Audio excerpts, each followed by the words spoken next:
Assalamualaikum warahmatullahi wabarakatuh. Perkenalkan, nama saya Lutfi Reza Norevansyah. Saya dari Universitas Negeri Surabaya sebagai mahasiswa pertukaran mahasiswa di Universitas Negeri Medan. Dalam melihat perencanaan Smart City, kita perlu memahami apa itu Smart City. Smart City merupakan sebuah kota cerdas yang dapat mengintegrasikan dan memantau aktivitas kotanya dengan penerapan IoT yang gunanya meningkatkan kualitas hidup dan taraf hidup yang lebih baik dengan berkelanjutan serta terciptanya keadilan, kemandirian, dan lingkungan yang menyenangkan. Untuk mengetahui perencanaan Smart City Indonesia, kita perlu mengetahui beberapa program yang mampu membangun Smart City Indonesia. Kementerian Kominfo bersama kementerian lainnya menginisiasi penyelenggaraan gerakan menuju 100 Smart City. Gerakan tersebut diharapkan menjadi role model pelaksanaan Smart City bagi daerah-daerah lain. Untuk melihat lebih jauh perkembangan Smart City di Indonesia, perlu mengetahui beberapa Smart City Index 2021. Kita dapat mengetahui beberapa kota di Indonesia seperti Jakarta yang naik 3 peringkat, sedangkan kota lain Medan dan Makassar masing-masing turun peringkat 2 dan 4. Rankingan itu dapat kita lihat dari The IMD SUTD Smart City Index. Ekonomi cerdas di kota pintar merupakan ekonomi yang melibatkan inovasi dan teknologi. Ekonomi ini menciptakan suatu kolaborasi dan kerjasama dalam proses produksi, konsumsi, distribusi. Ekonomi yang cerdas akan memberikan efisiensi dalam setiap aktivitas ekonomi dan berfokus untuk pengurangan karbon dioksida. Gerakan Nasional 1000 Startup Digital pada 2016 oleh Kominfo di 20 kota di Indonesia merupakan upaya penggerakan ekosistem startup digital di Indonesia untuk mewujudkan ekonomi yang cerdas. Pemerintah menargetkan 30 juta UMKM go digital pada 2023. Untuk mengejar target tersebut, Kominfo menyiapkan 3 strategi. Yang pertama, membangun infrastruktur jaringan internet, dan kedua, melakukan program literasi digital dan melakukan pelatihan langsung kepada UMKM.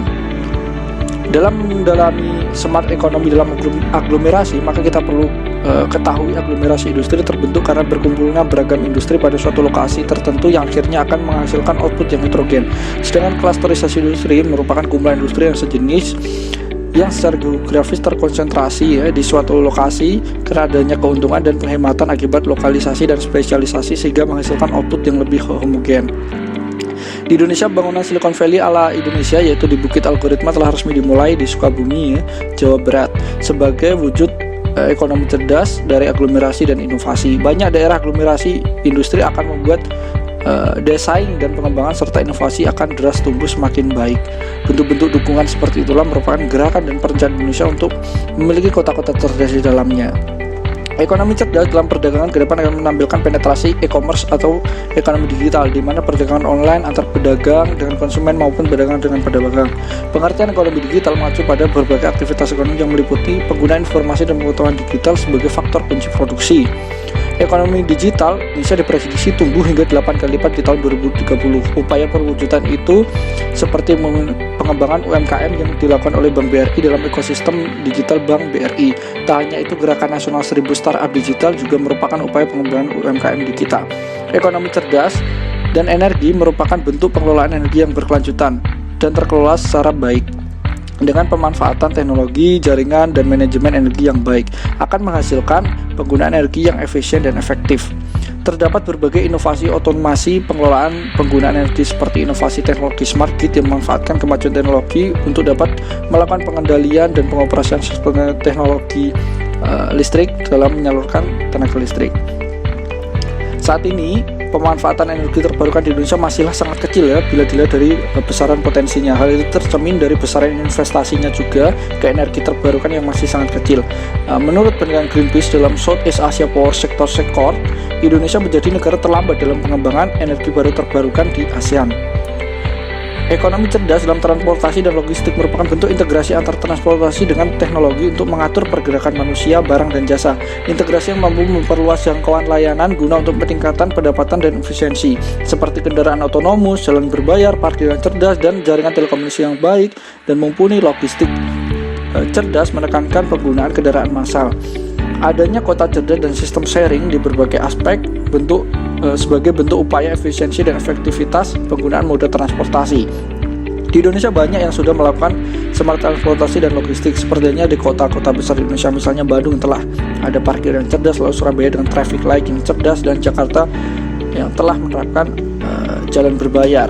Sharing ekonomi adalah penggunaan teknologi untuk memfasilitasi pertukaran atau penyewaan barang dan jasa antar dua belah pihak atau lebih. Ada banyak sekali model yang dapat dilakukan, baik peer-to-peer, B2B, atau B2C, atau hybrid, dan public sektor. Disewakan merupakan bentuk pemanfaatan potensi sumber daya yang dimiliki seoptimal mungkin. Di Indonesia ada berbagai contoh sharing ekonomi yang telah dilakukan, misalnya keluarga yang menyewakan kamar untuk kos-kosan dan berbagai sharing lainnya. Namun kadangkala kesadaran masyarakat masih belum baik untuk menunjang sharing cities. Ekonomi cerdas dalam layanan merupakan sebuah layanan bisnis maupun publik yang dapat dilakukan secara efisien dan efektif. Sepertinya dalam medis, lalu administrasi pemerintah yang mudah dan cepat. Dengan sistem seperti itu juga mampu mengurangi tingkat mobilitas manusia yang mengurangi emisi karbon dari kendaraan. Di Indonesia sudah mulai dilakukan sepertinya layanan medis yang dilakukan oleh Halodoc. Tak hanya itu, layanan pemerintah terpadu juga telah diupayakan seperti pembangunan mall pelayanan publik. Struktur utama dari ekonomi cerdas dan kota cerdas merupakan ketersediaan infrastruktur komunikasi, keamanan dan privasi, pengelolaan data besar, pembiayaan, lalu lingkungan yang heterogen, dicirikan heterogenitas jaringan, aplikasi, perangkat, platform, dan lain-lain. Efisiensi, ketersediaan, dan skalabilitas. Adaptasi sosial di masyarakat dibangun pengetahuan dan kualitas SDM yang mumpuni mengoperasikan dengan baik, dan pengembangan aplikasi.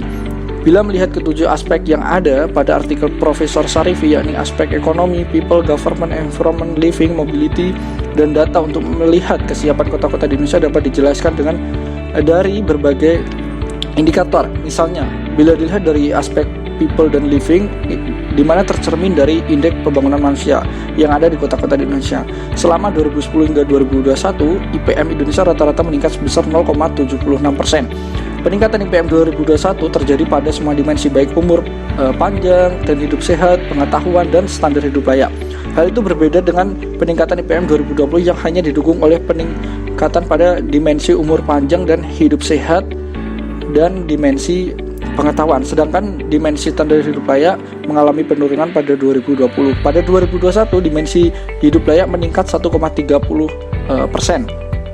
Lalu untuk aspek ekonomi dapat dilihat dari GDP di Indonesia yang mencerminkan secara akumulatif kota-kota Indonesia.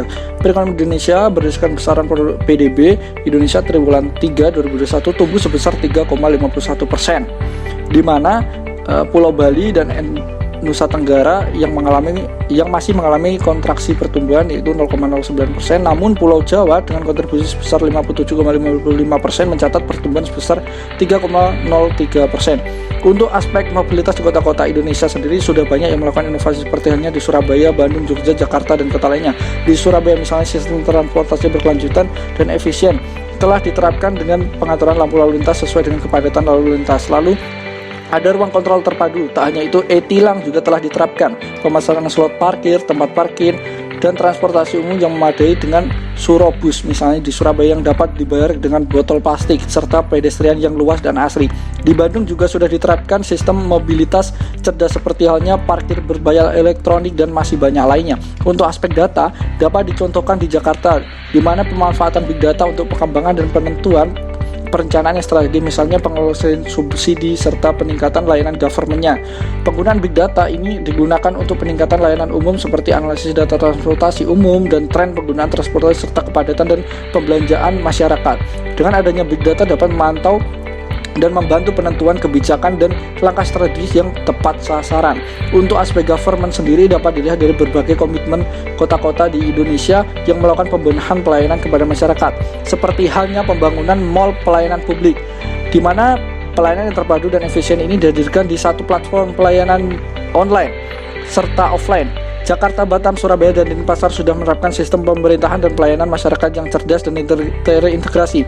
Tak hanya 4 kota besar itu, bila dari Kepmen Pan RB nomor 11 tahun 2018 terdapat 11 lokasi penetapan mall pelayanan publik, dan Kepmen Pan RB nomor 42 tahun 2020 terdapat 46 kabupaten kota lokasi penyelenggaraan mall pelayanan publik. Artinya dalam aspek government, pembenahan telah diupayakan walaupun belum menyeluruh. Untuk aspek environment, di mana kini sudah mulai diterapkan kendaraan listrik, pengolahan sampah berkelanjutan, dan pendorong penggunaan angkutan umum.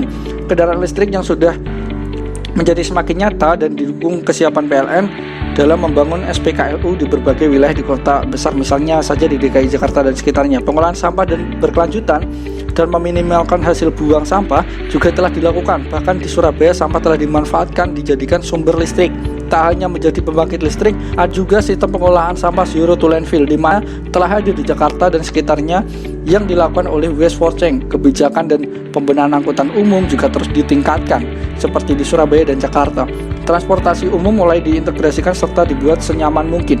Pengelolaan energi terbarukan juga kian hari ditingkatkan. Perumahan mandiri energi yang sudah memanfaatkan panel surya yang dikombinasikan dengan listrik PLN juga sudah semakin banyak. Bahkan Surabaya menerapkan pengecekan emisi kendaraan di berbagai ruas jalan yang dilakukan di subkota Surabaya. Ada juga sistem pengelolaan energi cerdas yang disebut yaitu smart grid yang masih dikembangkan hingga saat ini.